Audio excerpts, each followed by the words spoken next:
Kasih karunia dan damai sejahtera bagimu dari Allah Bapa kita dan Kristus Yesus menyertai kamu. Amin. Bapak Ibu Saudara yang dikasihi Tuhan Yesus Kristus, firman Tuhan bagi kita dalam ibadah pertangyangan keluarga pada malam hari ini tertulis dalam kitab 1 Petrus pasal 3 ayat 18 sampai ayat 22 demikian.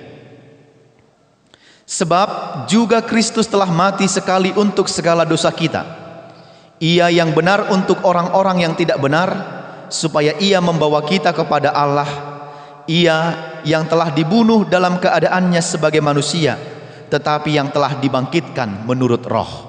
Dan di dalam roh itu juga Ia pergi memberitakan Injil kepada roh-roh yang di dalam penjara, yaitu kepada roh-roh mereka yang dahulu pada waktu Nuh tidak taat kepada Allah, ketika Allah tetap menanti dengan sabar waktu Nuh datang, waktu Nuh sedang mempersiapkan bahteranya, di mana hanya sedikit, yaitu 8 orang yang diselamatkan oleh air bah itu. Juga kamu sekarang diselamatkan oleh kiasannya, yaitu baptisan, maksudnya bukan untuk membersihkan kenajisan jasmani, melainkan untuk memohonkan hati nurani yang baik kepada Allah oleh kebangkitan Yesus Kristus yang duduk di sebelah kanan Allah setelah Ia naik ke sorga sesudah segala malaikat, kuasa dan kekuatan ditaklukkan kepadanya. Demikian firman Tuhan. Bapak Ibu dan Saudara yang dikasihi Tuhan Yesus Kristus, pernah seorang pasangan kekasih yang akan memutuskan untuk menikah, maka laki-laki bertanya kepada pasangan perempuannya demikian, apakah kau siap mendampingi aku dalam sukacita dan senang? Maka pasangan perempuannya mengatakan, ya iya dong bang, siap.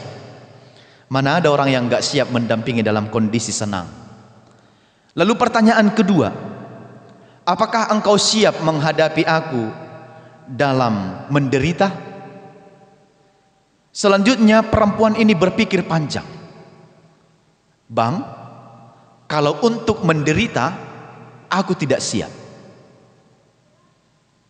Bapak Ibu Saudara yang terkasih, dalam kehidupan ini kita pasti menghadapi hal yang demikian.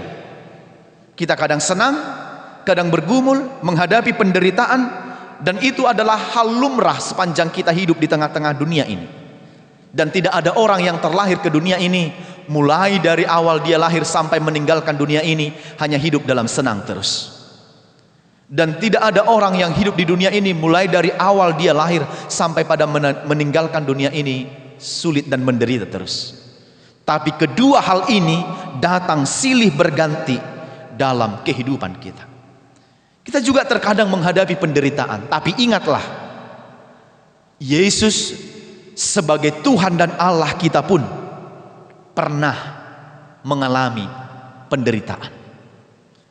Dan sebenarnya menurut apa yang kita percaya, ketika kita mengalami penderitaan, pergumulan, sebenarnya Allah itu juga turut menderita dalam pergumulan yang kita hadapi.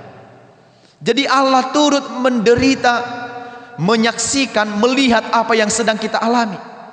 Hanya kita orang-orang yang dalam penderitaan itu harus kuat, harus keluar dari penderitaan itu sampai akhirnya kita dinyatakan menang dari pergumulan yang berat itu.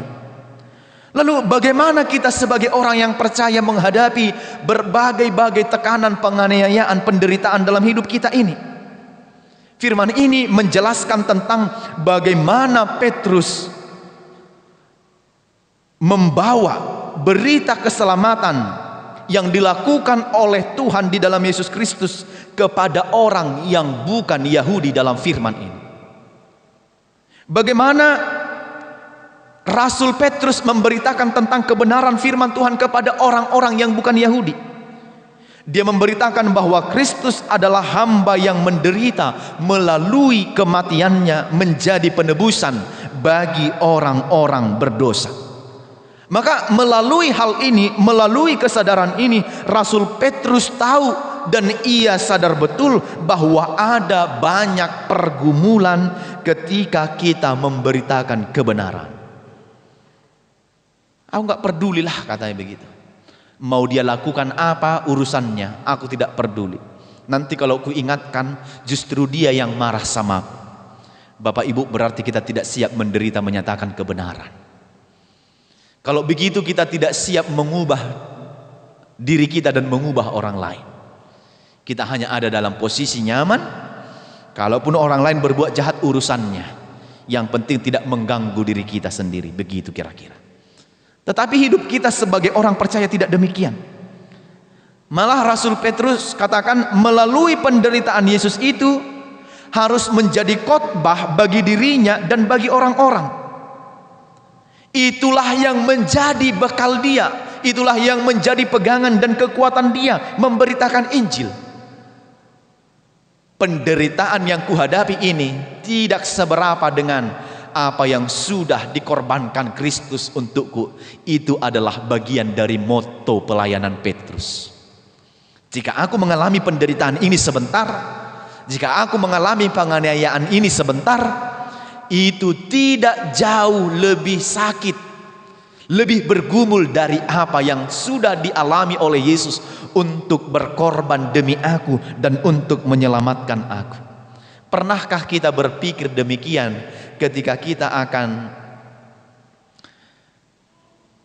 membuat yang terbaik bagi orang lain atau menyatakan kebenaran bagi orang lain?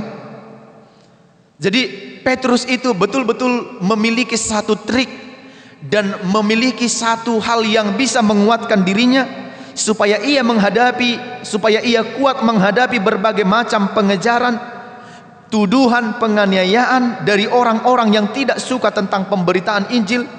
Ia justru harus memberikan sikap keteladanan. Dia justru mengingat-ingat pengorbanan Kristus dalam kehidupannya. Itu sebabnya dia katakan, sebab Kristus juga telah mati sekali untuk segala dosa kita. Ia yang benar untuk orang-orang yang tidak benar, supaya ia membawa kita kepada Allah. Ini hal yang menguatkan dia. Dia aja yang benar dituduh tidak benar, apalagi kita yang adalah rasulnya. Kalaupun jiwa kita, nyawa kita terancam karena memberitakan dia, ingatlah dia yang benar sekalipun pernah dituduh tidak benar. Ia yang tidak berdosa pun ternyata dibunuh dan dijadikan korban karena kita. Maka kita yang menjadi pengikutnya pun harus kuat. Dan di dalam roh itu kita harus pergi memberitakan Injil kepada roh-roh yang di dalam penjara, kata dia begitu. Artinya Bapak Ibu, dia tidak pernah lelah. Justru ada motivasi pegangan kehidupannya dalam pelayanan. Justru ada kekuatannya untuk pergi memberitakan Injil. Kita tidak tahu, banyak tantangan pergumulan di tengah jalan sana. Banyak persoalan, banyak hal yang mengancam jiwa dan nyawanya.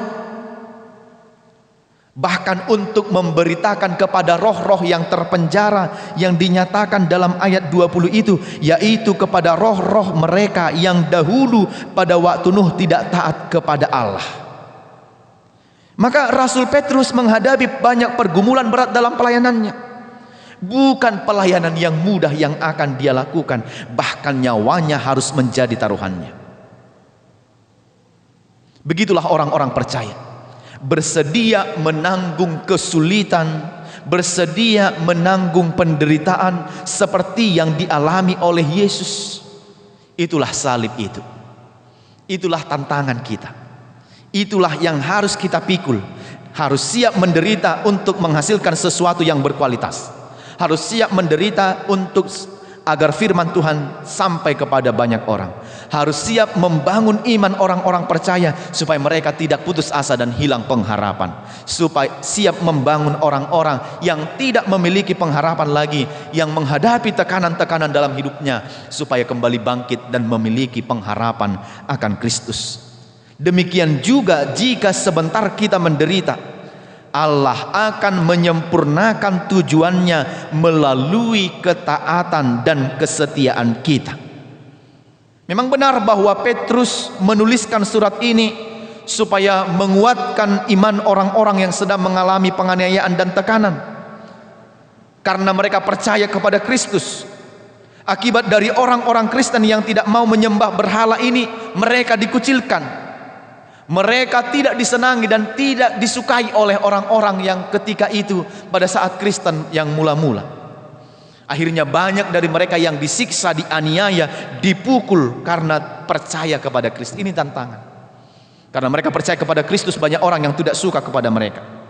Maka Petrus juga pernah mengalami hal yang seperti itu. Dia pernah dianiaya, dipukul, dipenjarakan, diancam.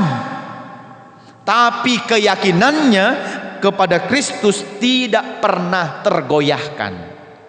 Bapak Ibu, terkadang tidak sesulit yang dialami Petrus ini pun kita alami. Kita sudah berhenti untuk melakukan yang terbaik. Kalau begininya beratnya, aku tidak mau lagi ke gereja. Tak ku dengar lagi firman Tuhan. Tak mau lagi aku mendengar khotbah itu. Omong kosong, gak ada itu katanya. Tidak seberat yang dialami Petrus ini pun, terkadang kita sudah putus asa dan hilang pengharapan. Tetapi Petrus demikianlah dia menasihatkan orang-orang yang bergumul pada zaman itu supaya mereka tetap setia. Ingatlah, penderitaan ini tidak seberapa dibanding kemuliaan yang akan Kristus berikan kepada kita. Bahkan juga kalau kita ingat, Tuhan tidak memberikan kepada kita pergumulan yang kita tidak mampu untuk menanggungnya. Karena kita mampu, maka Tuhan berikan. Maka Tuhan izinkan terjadi dalam kehidupan kita. Maka Yesus yang menderita, yang mati, namun Ia berjanji untuk datang memberi kehidupan yang sesungguhnya kepada orang percaya. Dia rela dan tahan menderita. Maka penderitaan itu adalah sebagai ujian iman. Maka setialah, maka kita akan memperoleh upah dari kesetiaan kita. Orang-orang yang setia pasti mendapat upah, saya yakin dan percaya itu. Maka berikutnya Petrus mengangkat cerita mengenai Nabi Nuh dan keluarganya, yang dahulu Allah menyelamatkan Nuh dan keluarganya dari air bah. Sekarang umat Allah yang baru, orang-orang yang mengimani Kristus, diselamatkan dengan baptisan. Jadi kesejajarannya adalah demikian. Kita diselamatkan dengan baptisan yang kita terima. Dan orang-orang di zaman Nuh, Tuhan sudah memberikan perjanjian dengan mereka, tetapi mereka tidak mendengarkan berita itu, tidak mendengarkan firman itu, tidak mendengarkan janji itu. Maka mereka tidak memperoleh keselamatan. Hanya ada 8 tadi katanya yang selamat dalam bahtera itu, yaitu Nuh dan keluarganya. Jadi sebenarnya penyelamatan itu terjadi kepada semua orang, bagi mereka yang setia dan percaya kepadanya. Hanya ada orang-orang yang tidak mendengarkan berita keselamatan yang dari Tuhan. Maka orang-orang yang seperti ini akan binasa. Maka Petrus katakan, ada kalanya kita mengalami penderitaan karena kita memilih untuk tetap berdiri teguh pada kebenaran. Ada kalanya mengalami penderitaan karena kita berkata benar. Ala sitong tadok juk dohita mengadopi aka pergumulan. Penderitaan harus dialami karena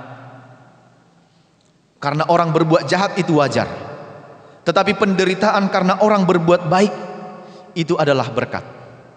Maka jangan patah semangat, tetap sukacita kalaupun kita pernah menghadapi penderitaan dan pergumulan berat dalam kehidupan kita. Karena kalau Tuhan izinkan itu kita alami, Tuhan mau kita belajar banyak dari tantangan dan pergumulan itu. Karena itu pada zaman Nuh banyak orang-orang yang tidak peduli dengan kebenaran, maka mereka mati dalam keberdosaan. Itu artinya Tuhan berkuasa di segala waktu dan di segala tempat, termasuk pada zaman Nuh, yang pada waktu itu Nuh diolok-olok karena kesetiaannya, karena kebenarannya. Sama di zaman Petrus juga begitu. Ketika dia memberitakan Injil kebenaran, dia juga dianiaya, diolok-olok, dia juga dibenci oleh banyak orang. Tetapi kepada roh orang yang seperti itu pun, maka dikatakan kepada roh yang mereka dahulu pada waktu Nuh tidak taat kepada Allah, tetap menanti dengan sabar waktu Nuh datang mempersiapkan bahteranya. maka kamu sekarang diselamatkan, yaitu oleh baptisan dan kesejajarannya tadi dengan perjanjian Allah itu. Karena itu Bapak Ibu, apakah yang hendak disampaikan firman ini bagi kita? Sebagai pengikut Kristus, kalaupun kita menanggung banyak penderitaan pergumulan dalam kehidupan kita, maka kita akan harus tetap setia. 3 hal yang kita lakukan dalam firman ini. Yang pertama, rajin berbuat baik demi nama Tuhan. Jangan lelah berbuat baik, jangan pernah berhenti berbuat baik. Sebab kalau kau berbuat baik bagi orang lain, itu sama artinya kita berbuat kepada Tuhan.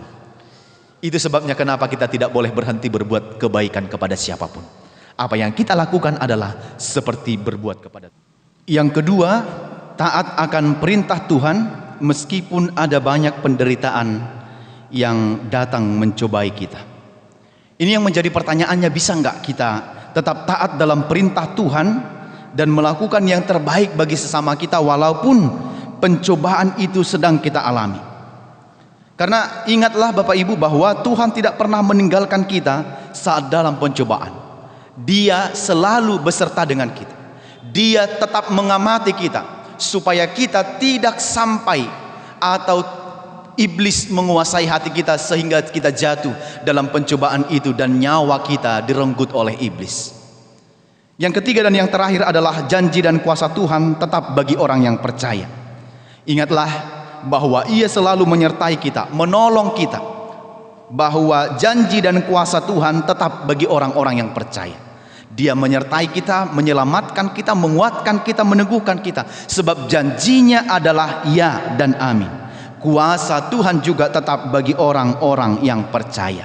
Maka senantiasalah menggantungkan diri kita kepada Tuhan, sebab Ia berkata, aku senantiasa menyertai engkau sampai pada akhir zaman. Jadi Tuhan itu, Yesus kita, tetap bersama-sama dengan kita sampai pada akhir zaman. Amin. Kita berdoa. Terima kasih ya Tuhan Allah atas firman-Mu yang sudah kami dengarkan pada malam hari ini. Mengajarkan kami agar tetap senantiasa hidup dalam Engkau, sebab janji-Mu adalah ya dan amin. Penyertaan-Mu senantiasa dalam kehidupan kami, bahkan di tengah kondisi apapun yang kami hadapi, Engkau senantiasa bersama dengan kami. Ajarlah kami untuk tetap teguh memegang firman Tuhan, percaya akan kuasa dan kebesarannya, supaya kami tetap dituntun untuk melakukan segala yang terbaik dalam hidup kami. Berkati jemaat-Mu yang beribadah pada malam hari ini di rumah mereka masing-masing. Lindungi, kuatkan mereka agar tetap hidup dalam firman-Mu dan senantiasa berserah hanya pada Tuhan saja. Kami serahkan hidup kami dalam pengasihan-Mu. Di dalam Yesus kami berdoa dan bersyukur kepadamu. Amin.